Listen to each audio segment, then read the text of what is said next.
Good morning everybody. Unit number 2.4 की कविता है, please listen. कृपया सुनो, ध्यान से सुनो। आज हम ये कविता पढ़ने जा रहे हैं। What is the poem about? ये कविता किसके बारे में है जो पहले जान लीजिए। The poem is in the form of complain और and request by the teenager. ये कविता एक किशोर की एक रिक्वेस्ट भी है और कंप्लेन भी है अपने माता पिता के प्रति। तो कंप्लेन उसकी ये है कि they are not listening him and without listening they give him advice. उनकी कंप्लेन है कि उनका सुनते नहीं है अच्छी तरह से और उनको सलाह देना स्टार्ट कर देते हैं। इसकी कंप्लेन है। और रिक्वेस्ट क्या है? He is requesting them to listen him carefully, और उनसे ध्यान से सुने, उन्हें समझ ले अच्छी तरह से, ऐसा उनकी रिक्वेस्ट भी है। सो let us start the poem. Please listen carefully. First stanza. When I ask you to listen to me and you start giving me advice, you have not done what I ask. पहले stanza में बताया गया है कि जब मैं आपसे कहता हूँ, पूछता हूँ कि कृपया सुनो मुझे, तब आप क्या करते? You just the opposite thing. आप अपोजिट करते, उल्टा करते हो कि अपना सलाह देना स्टार्ट करते हो। You are not done what I asked, और मैं आपने तो नहीं किया, मैंने जो बताया, मैंने जो पूछा तो वो तो नहीं करते, उसका विपरीत करते हो, ऐसा उनका कहना है। हियर आई का मतलब हुआ आई स्टैंड फॉर टीनेजर। ये टीनेजर के लिए आया है। टीनेजर का मतलब हुआ एज बिटवीन 13 to 19, 13 से 19 के बीच में जिसकी उम्र है उनको बोलते हैं टीनेजर। एंड यू का मतलब हुआ यू स्टैंड फॉर, या you refer to parents, his और हर पेरेंट्स, उनके माता पिता। Second stanza. When I ask you to listen to me and you begin to tell me why I shouldn't feel that way, that you are trampling on my feelings. दूसरे stanza में उनकी complain है, When I ask you to listen, जब मैं आपसे पूछता हूँ कि कृपया मुझे सुनो, बताता हूँ, तो आप क्या करते? यू बिगिन टू टेल, अपना बताना आप शुरू कर दे, तो मुझे बताना शुरू कर दे, तो मतलब एडवाइस देना शुरू कर देते हो। Why I shouldn't feel that, तो मुझे ऐसा क्यों नहीं लगेगा कि आप क्या कर रहे?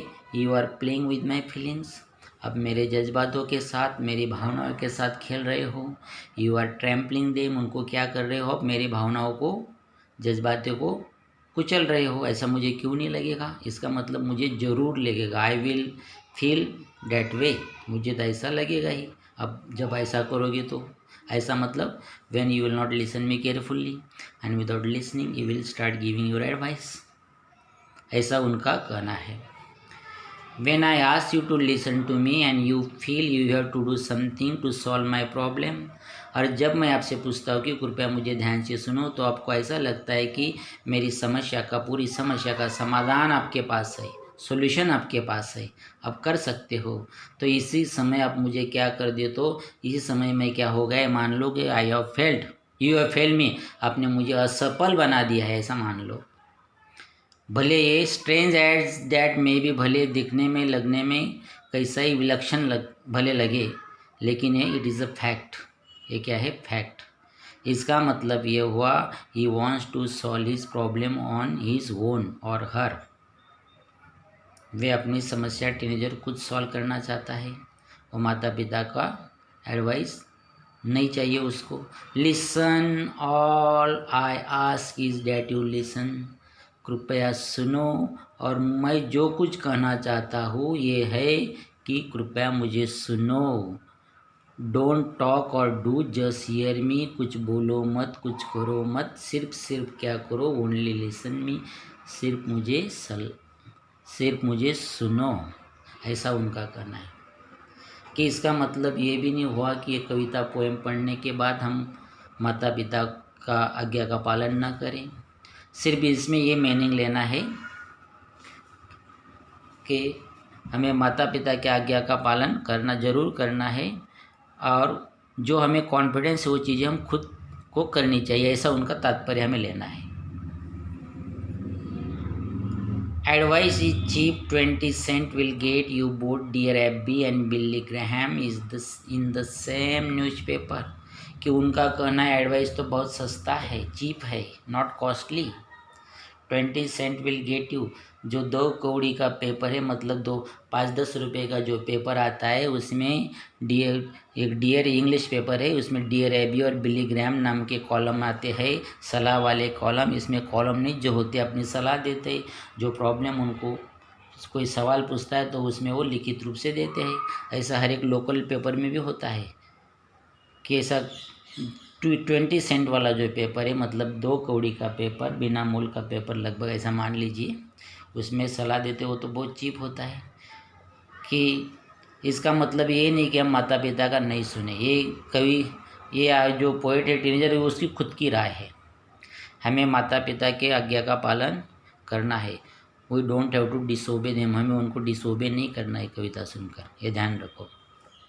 And I can do for myself, I am not helpless, may be discourage and faltering but not helpless. I can do for myself, मैं खुद कर सकता हूँ अपना काम, अपनी समस्या का सोल्यूशन खुद कर सकता हूँ, ऐसा उनका टीनेजर का कहना है। आई एम नॉट हेल्पलेस, मैं लाचार तो बिल्कुल नहीं हूँ। मे बी डिस्करेज एंड फाल्टरिंग, कभी कभी संभवता पर्याप्त, कि ये भी संभव है, कभी कभी लगता हूँ कैसा डिस्करेज, हतोत्साहित लगता हूँ। फाल्टरिंग, लड़खड़ाता हुआ दिखता हूँ। बट नॉट हेल्पलेस, लेकिन लाचार तो बिल्कुल नहीं हूँ। इससे हमें ये भी पता चल रहा है the teenager is confident about himself और हरसेल्फ। ये खुद के बारे में क्या है, कॉन्फिडेंट है, उसको आत्मविश्वास है, ये हमें इससे पता चल रहा है, ये भी बात यहाँ निश्चित है। When you do something for me that I can and need to do for myself, जब आप when you do something for me, आप कुछ मेरे लिए करते हो, कब, that I can and I need, जो मुझे खुद करना चाहिए, खुद करने की ज़रूरत है, तो इसका मतलब ये हुआ, it means that you contribute to my fear and inadequacy. इसका मतलब ये हुआ कि आप योगदान दे रहे, बढ़ावा दे रहे, कंट्रीब्यूट कर रही, इसका मतलब यह हुआ बढ़ावा दे रहे। 2 चीज़ों में, मुझ में जो फियर है, मुझ में जो डर है, मुझ में जो कमी है, इसको आप क्या कर रहे, बढ़ावा दे रहे हैं। ये लाइन से हमें ये भी पता चलता है, from this line we get to know that the poet or the speaker is aware about his shortcomings। उनमें जो कमियां है उसको, उसके बारे में उसको जानियो है, उनको मालूम है। He is aware about them, उनके बारे में वो भली भांति अवेयर है। इससे ये भी हमें पता चल रहा है। इन टेक्स्ट क्वेश्चन से, what is the difference between here and listen. Here and listen में डिफरेंस क्या है, दोनों का मतलब सुनना है, लेकिन डिफरेंस थोड़ा स्लाइटली डिफरेंस ये है, हियर मतलब सिर्फ सुनना, श्रवण करना, लेकिन लिसन का मतलब ध्यान से सुनना, listen with attention, with intention, कुछ हेतु से, ऐसा इस तरह। थिंक, गेस एंड आंसर, सोचो, अनुमान लगाओ और जवाब दो। How old is the speaker in the poem, speaker की उम्र क्या होगी, the speaker is a teenager, लिखना है बीच में, मस्ट बी बिटवीन 13 to 19 के बीच में उम्र है। हु इज़ ही और सी टॉकिंग टू, किसके साथ बात हो रही है उनकी, ही और सी इज टॉकिंग टू हीज और हर पेरेंट्स, पेरेंट के साथ। Next question, what must have happen before the speaker says all this. Speaker ये सब कुछ कह रहा है, उनके पहले क्या हुआ होगा, कि उनके पहले ये हुआ होगा, the speaker must have asked advice for the problems, अपनी प्रॉब्लम्स के लिए उन्होंने कुछ एडवाइस पूछा होगा।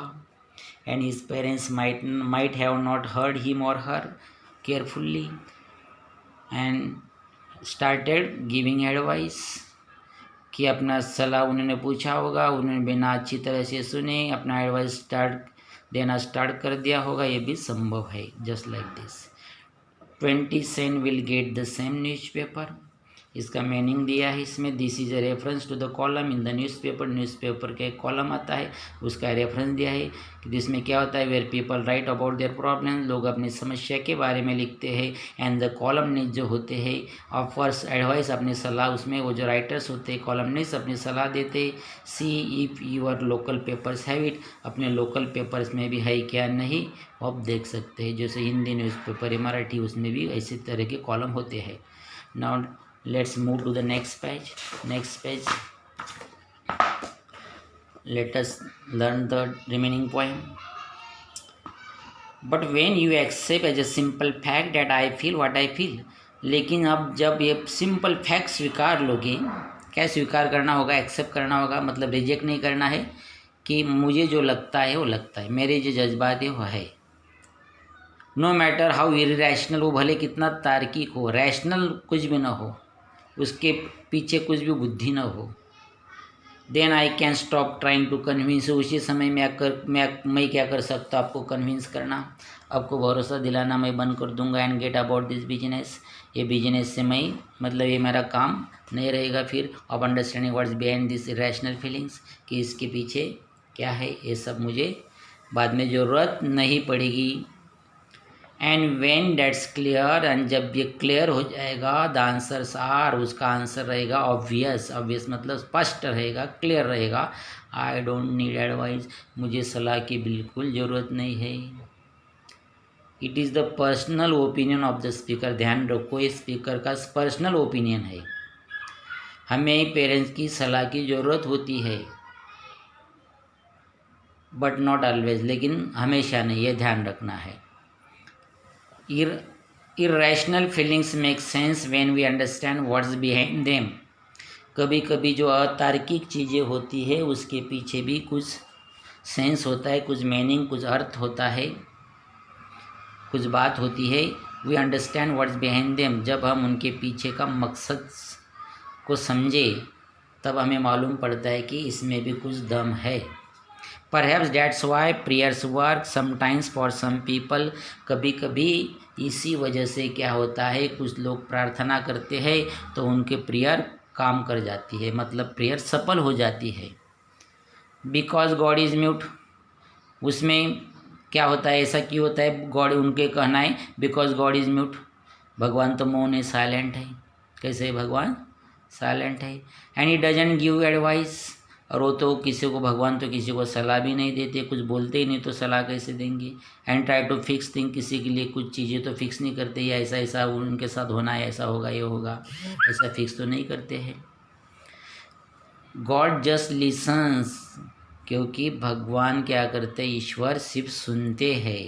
And let's you work it out for your self, और हमें खुद हमारी समस्या सॉल्व करने देते हैं, हमारे ऊपर छोड़ देते हैं।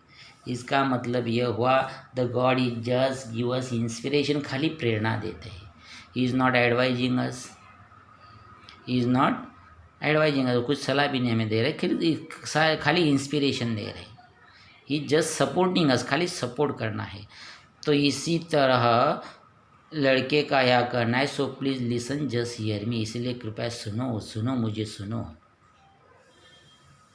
जस्ट लाइक गॉड, भगवान की जैसा आप भी करो, मतलब क्या हो, साइलेंट हो जाओ। And if you want to talk, wait a minute for your turn, I will listen to you. आप मुझसे बात ही करनी है तो क्या करें, 1 मिनट रुक जाओ, अपनी बारी आने दो, अपना नंबर आने दो। And I will listen to, तो मैं आपकी भी सुनूंगा। इसका मतलब ही इज़ द पोएट या और the speaker is willing to listen to others, दूसरे की सुनने के लिए वो तैयार है, but there is one condition, you must be listen first, उसकी पहले सुनी जाए, ऐसी उनकी कंडीशन है। तो ये पोएम पढ़ने के बाद, सीखने के बाद हमें उसका लेसन मीनिंग ये लेना है, we should not always depend on the parents advice. If we are confident in any work, then we can do it on ourselves. किसी में हमें कॉन्फिडेंट है तो हम वो चीज़ खुद कर सकते हैं। और ये भी नहीं मीनिंग लेना है we should not disobey our parents, हमें हमके पेरेंट्स का आज्ञा का पालन नहीं करना, ये भी उसमें से हमने सीखना नहीं है। We should always respect and obey our parents, हमारे पेरेंट्स की, माता पिता की हमें ऑलवेज कदर करनी है, उनकी आज्ञा का पालन करना है। And is advise and support is needed when you really want it, जब हमें सचमुच में ज़रूरत है तभी उनकी सलाह हमें काम में आता है, ऐसा इससे मीनिंग लेना है, उल्टा मीनिंग नहीं लेना है। आफ्टर लिसनिंग और learning this poem, remaining questions है। इरेशनल वर्ड मीनिंग है, इरेशनल का मतलब इलॉजिकल या इलॉजिकल, अतार्किक, इरेशनल अतार्किक, without any reason, without any base, जो कुछ बेस भी नहीं। थिंक, डिस्कस एंड आंसर, सोचो, चर्चा करो और आंसर दो। Is the speaker aware of his shortcomings, क्या कवि अपने शॉर्टकमिंग, स्पीकर अब या कवि अपने शॉर्टकमिंग्स के बारे में, अपनी कमियां के बारे में अवेयर है, मतलब उसको मालूम है अपनी कमियां जानता है। Yes, the speaker is fully aware about his shortcomings, क्योंकि उसने 2 शॉर्टकमिंग्स अपने पीछे के पेज में देखी, 2 शॉर्टकमिंग उसने बताई, फियर और इनएडिक्वेसी, इससे पता चलता है he is fully aware about his shortcomings. Does he और सी वांट टू इम्प्रूव, वो इम्प्रूव करना चाहते हैं। यस, ही और सी वांट्स टू इम्प्रूव, वो खुद इम्प्रूव करना चाहते, सुधार लाना चाहते खुद में। ये हमें कैसा पता चलना है, लिख लेगा नहीं तो, लेकिन पता कैसे चला, he just want to listen, to be listened by his parents, he doesn't want to do things for himself or herself by them.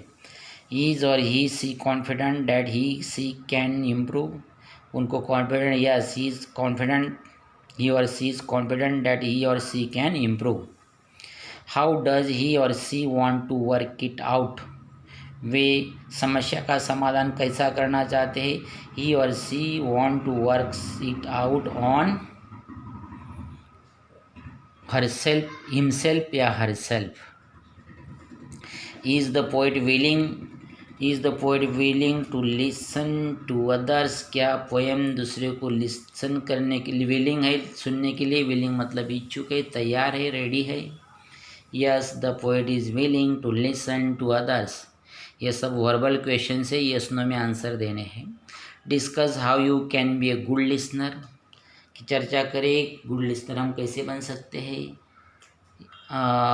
तो इस पॉइंट पर हम चर्चा कर सकते हैं। We can be good listener by listening to others, दूसरे को by listening to others very carefully attentively, दूसरे को ध्यान से सुनकर हम अच्छे लिसनर बन सकते हैं। बाय हैविंग पेशेंस इन अर्थ, हमें क्या होना चाहिए, इतना संयम होना चाहिए, जस्ट लाइक दिस।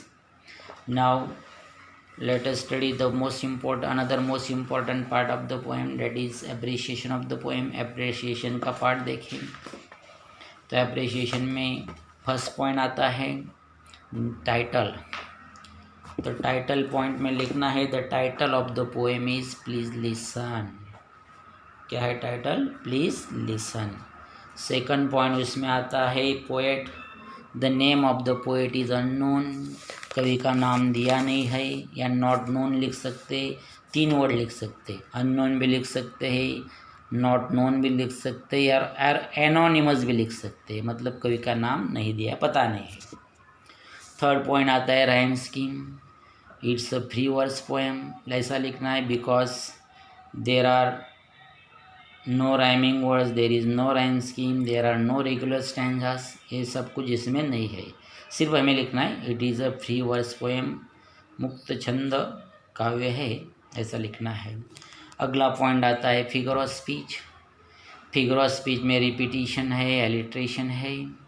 रिपीटिशन में लाइन 3 बार आई है, when I ask you to listen to me, दूसरे stanza when I ask you to listen to me, और तीसरी बार इधर रिपीट हुई है when I ask you listen to me. तो आंसर इस तरह लिखना है रिपीटिशन, REPETITION, रिपीटिशन। रिपीटिशन फिर नीचे लिखना है एग्जाम्पल, और उसके बाद लिखनी है line, this line is repeated like this. उसके बाद वाला पॉइंट आता है सेंट्रल आइडिया और थीम ऑफ द पोएम। कविता का विषय क्या है? The theme of the poem is that, कविता का विषय ये है, एवरीवन और parents must listen to their teenager very carefully. They should stop them giving advice unnecessarily. उन्होंने अपना सलाह देना अननेसेसरी अनावश्यक सलाह देना बंद कर देना चाहिए। They should let them to do things on their own. और कुछ चीज़ें उनको खुद को करने का उनको मौका देना चाहिए। This is the central idea of the poem. ये उसकी सेंट्रल आइडिया है। इस वीडियो को ध्यान से सुनने के बाद जो आपको लिखने के लिए दिया जा रहा है वो 2 चीज़ें करनी है, वो लिखकर ग्रुप में भेजना है और ये जो वीडियो है ध्यानपूर्वक सुनना है। कुछ प्रॉब्लम है तो पर्सनल फ़ोन करके पूछना है। Okay, thanks.